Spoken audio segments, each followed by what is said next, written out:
Hello, everyone. My name is Gillian, and in this lecture, we are going to be talking about short term memory, memory interference, and kind of everything that goes along with it. So, I want to first show you a diagram of and discuss our three tiered or three leveled memory system. And to do that, I'm going to elaborate with an example. So imagine you are in the passenger seat of your friend's car and they really need you to send a text message from their phone. So imagine in that moment they hand you their phone and they tell you the passcode. Maybe and say this is a passcode you haven't heard before. So your brain will be like really struggling to hold on to that string of numbers just long enough for you to type it in, especially if it's a longer passcode. And that is actually the working memory area of your brain that is holding on to the passcode, allowing for the numbers to be remembered just long enough for you to log in and send the text. Now, if your friend asks you to do this again, maybe months down the line, it is likely that you will have forgotten it. So, what that means is the memory did not move on from your working memory to your long term memory and was actually discarded. So, that means you'd have to ask them again to remind you. But say this is a regular occurrence on behalf of your friend. This means that you're going to be exposed to those numbers more frequently. You will attend to them. Maybe you will come up with some unique way to remember them. And over time, it will pass on to your long term memory.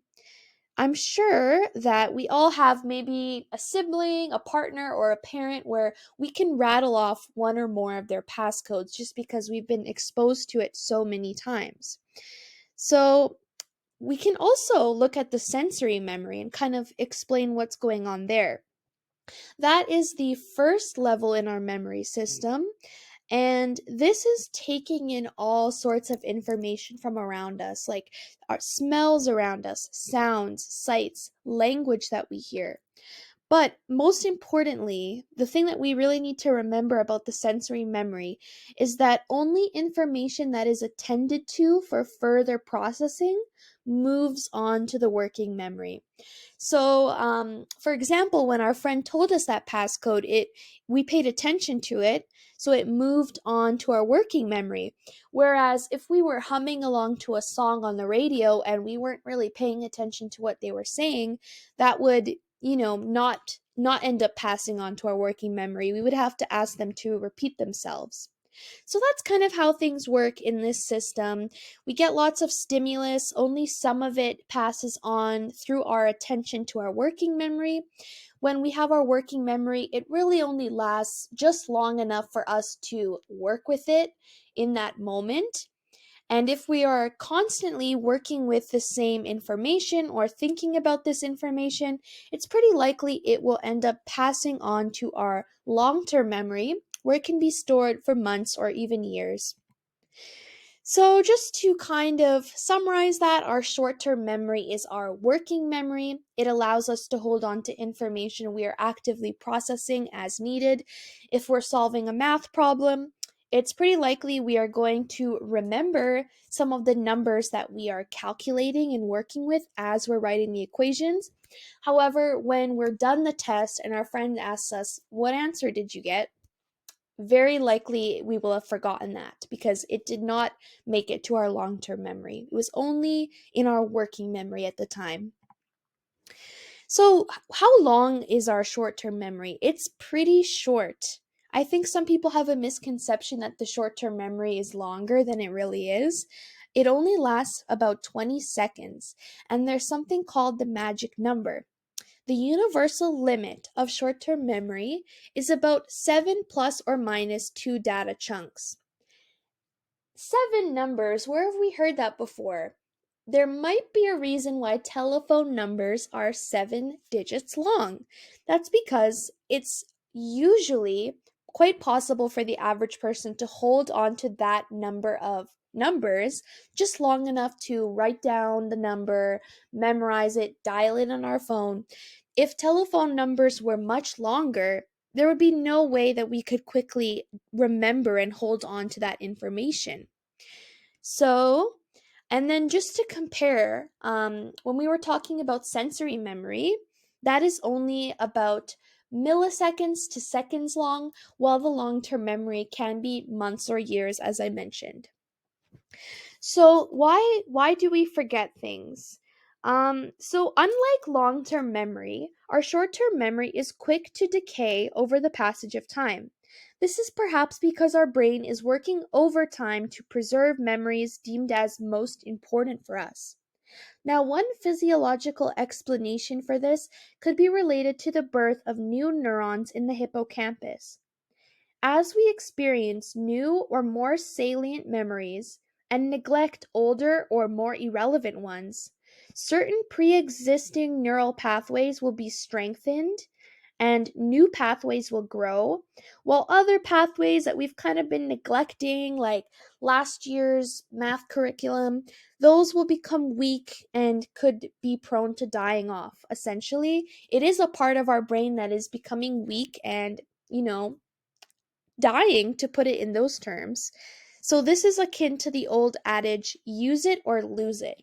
If we're not using it lots, if it's information that is not currently important to us, it's quite possible it is just going to decay and the neural pathway in our brain will not continue to be strengthened. Contrarily, when we're constantly using something, that pathway will be built up and the pathway will take up more space in our brain. Some connections in our brain are very strong, while others are more weak. So, memory interference, this is another big explanation of why we forget things. So, sometimes our memories actually get in the way of each other. Firstly, retroactive interference. So, this is when our memories get in the way of one another, and there's two subsets of this. So, sometimes new information interferes with our ability to recall old information. Now, for an example, my family is Italian, and they use the word otto for the number 8. When I learned Spanish later in life in high school and university, I learned the word ocho for 8. So, say I had an exam in Spanish class and I was trying to remember what the number 8 in, or sorry, I messed that up. Imagine that my Italian family was telling me to be home at 8 o'clock, but I've been studying Spanish recently. And I'm like confused when they're talking about oto because I think the number is ocho now. So my original language of Italian is being written over because I've recently learned Spanish words that are more relevant to me at the moment. So that's why sometimes our old memories may get rewritten in favor of new ones. Now, similarly, but kind of in an opposite fashion, sometimes our old information interferes with our ability to recall new information. So, just around New Year's, it's pretty common that when we are, maybe dating a test or a check, we write, for example, 2022 instead of 2023. That's because that old information is coming back and not allowing the new information to be encoded. So, just to summarize that, because I feel like I was a little bit confusing with my first retroactive interference, this is when my original language knowledge of Italian is decaying or being rewritten over new information from a similar language, Spanish. And it's causing me to perhaps not remember words at home that I used to speak because I've been exposed to a newer language. While proactive interference, um, to use that same example, maybe on my Spanish test, suddenly I wrote something in Italian. That old information is coming back and interfering with the new. So both of these are, opposite in a way, but very similar in terms of how they affect our memory. So, to summarize, the short term memory is known as the working memory.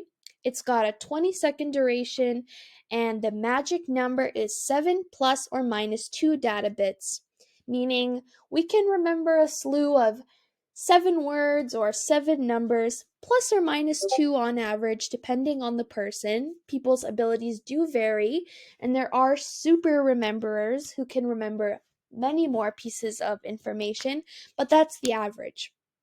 We forget because of decay. Certain neural pathways are not being used as much, so they will become weak. And the two types of interference that tend to interfere with our memory are retroactive and proactive. We could remember retroactive by thinking retro is in the past.